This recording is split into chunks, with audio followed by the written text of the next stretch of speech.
Hey everybody, welcome back to the vlog. Mike and I are down here in Iowa today, and we're out on one of the main farms that I do most of my hunting on, and we're just kind of rolling around the farm. Kind of wanted to give you guys an inside look of how I've placed my tree stands on this farm, how I've kind of learned throughout the years, moved stands around, and really just show you what my overall plan of attack is on this farm. Like I said, this is where I do most of my bow hunting, a little bit of late season muzzleloader hunting, but primarily this is my go-to archery farm. Right now we are standing, this farm lays out, it's 100 acres. It lays out, there's 60 acres off to the north, and then the remaining is to the south. And the farmer actually pastures cattle on the south end. She was kind enough to pull the cattle off the north end when I started hunting back here, and it has helped me tremendously. The deer are just way more relaxed, move a lot more freely with the cattle not being back here, and it's just been overall, it's been awesome once these cattle got pulled out. But right now, Mike and I are standing in what I call the pass, which is kind of a pivot here on the north end. There's a couple of draws on the south end of the farm, and there's a couple of draws to the north of us here on the north end of this 60. And I call this the pass because a lot of times, I've been hunting this farm now since 2013, I believe, and a lot of the times, this divide right here, there's certain deer, and a lot of the times it's like the line for mature deer. I'll get mature deer that use the south end, and I'll get mature deer that use the north end, and they almost never cross, which is absolutely crazy. And over the years, it's just year after year, I've noticed that there'll be usually a dominant buck on the south end, and then be a dominant buck on the north end. And it's almost like an imaginary line right here, which is really cool because I monitor the whole farm with trail cameras, and to get deer, you know, 300-400 yards apart, but never crossing this line is insane. But right now, like I said, we're at the pass. We're gonna head back to the north end of this farm. I'm gonna show you where my stands are, kind of why I hung them there, and kind of how I monitor this farm with trail cameras. So let's roll.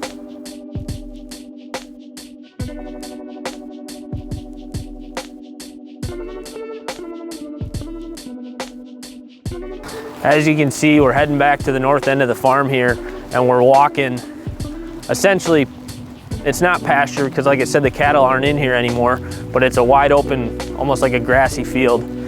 And it works out in my favor not having food here because typically the deer aren't out in this open area. They're on the big egg to the east, or they're down in the timber draws.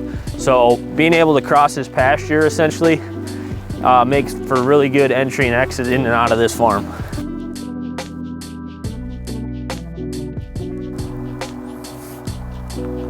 We just got back here on the north end of the farm right now. We're actually standing at what I consider to be the best community scrape on the entire farm, and I've kind of found that out over the years, running trail cameras every single year. I always put a camera right here on this tree, and this scrape will get damn near every buck that utilizes the north end of the farm on this camera at some point in time. And a lot of the times, you know, once October rolls around, they're visiting this scrape, you know, every few days almost. Not always in daylight, but great inventory scrape, great community scrape. And from here, I've got a stand right over my left shoulder over here, probably 50, 60 yards from me. And what that stand is there is I've got a great view of any deer that would come out into the open here, which gives me the opportunity to call to them, and it also gives me a good view down onto this hillside. It's a north-south hillside, east-facing, and a lot of the deer will come off of the big egg field to the east and use that hillside to come back up into bed. And with this stand here, it gives me the ability to see a long ways and call the deer that I might see. So that's one of my stands there. I've got another stand here. This field more or less elbows right here. It's like an L, and we're standing right at the elbow right now.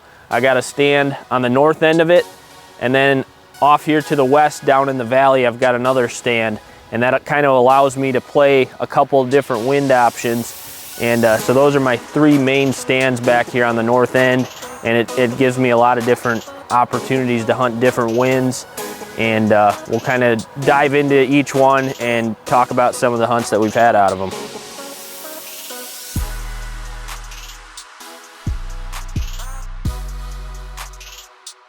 We're back in the North Valley. I call this the North Valley stand.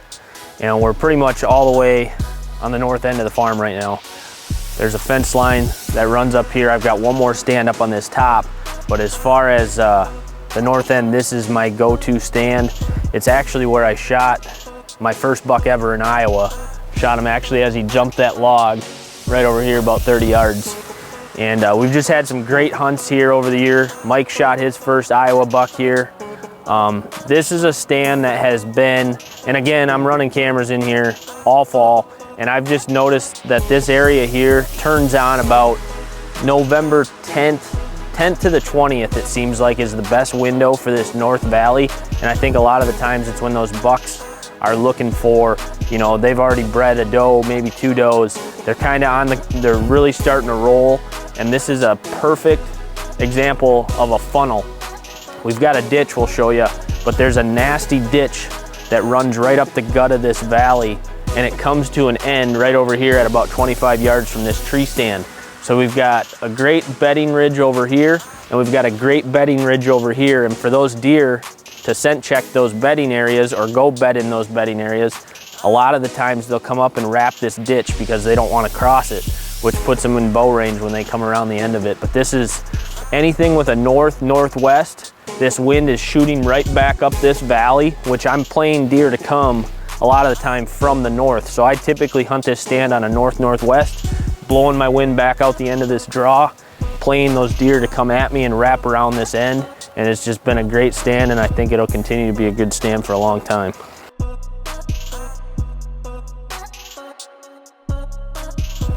Just got to a different stand back here on the north. This is actually a new to me stand. We hung it last spring about this time.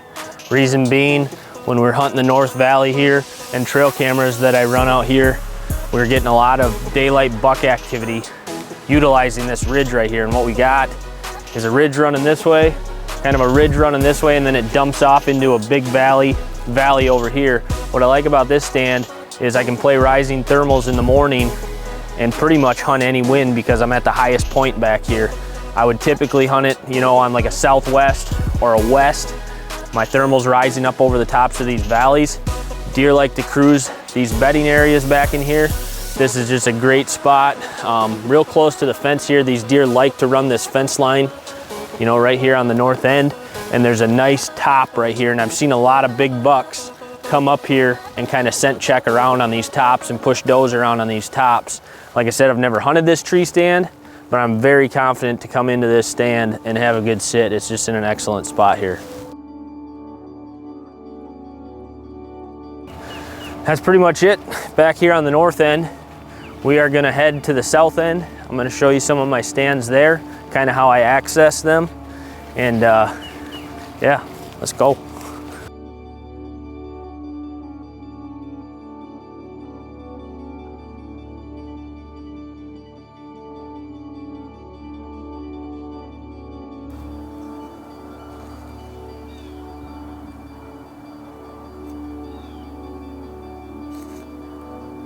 Missed one.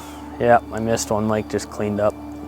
We're back on the south end of the farm now, and we're at a spot. I got a stand right up here. I call this the hot corner. There's a lot going on right here. And so we got a main draw, which I would say is one of the better draws on the farm. Main draw here to the south of me. And then there's two draws with a ridge that runs right down the middle of them here just to the north of me. And what I do down here, got the stand here on the hot corner, which I don't sit very often. I have shot a deer out of it. I've seen a lot of good deer out of it, but it's kind of tricky with the wind. You don't really know where the deer are gonna come from. They can come from anywhere. So it's just one of those stands that it's always a gamble to get into it. You're almost always gonna see deer, but you're almost always gonna get deer downwind of you no matter what the wind direction is. So I don't sit it a lot.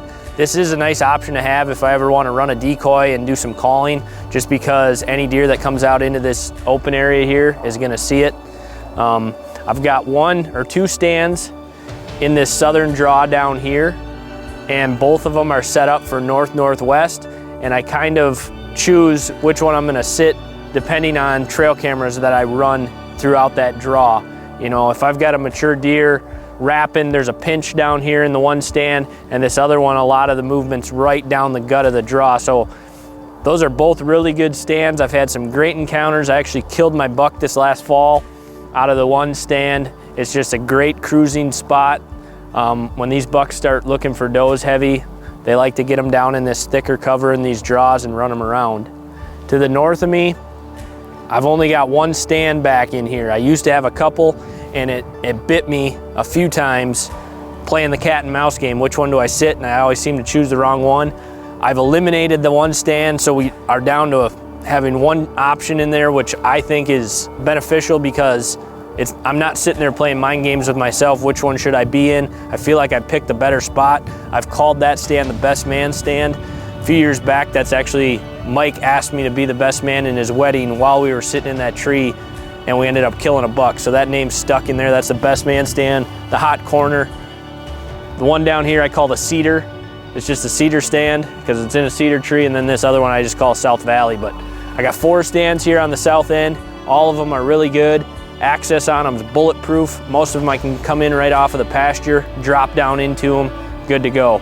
So that's pretty much how this farm lays out for me. I feel very confident, you know, getting intel through my cell cams.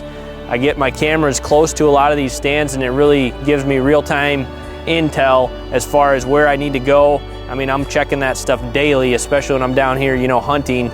Come late October into November, I'm checking those cameras daily and kind of bouncing in and out of these stands depending on what's showing up on those cameras. So that's how the farm lays out here. As always, we appreciate you guys tuning in to watch the vlog. We're going to continue to roll out informative vlogs here leading into the spring. We're going to get into turkey content, and if you haven't already, make sure you subscribe to the channel, turn on the notifications, that way you have an idea when new stuff's dropping, and we'll catch you here on the next vlog.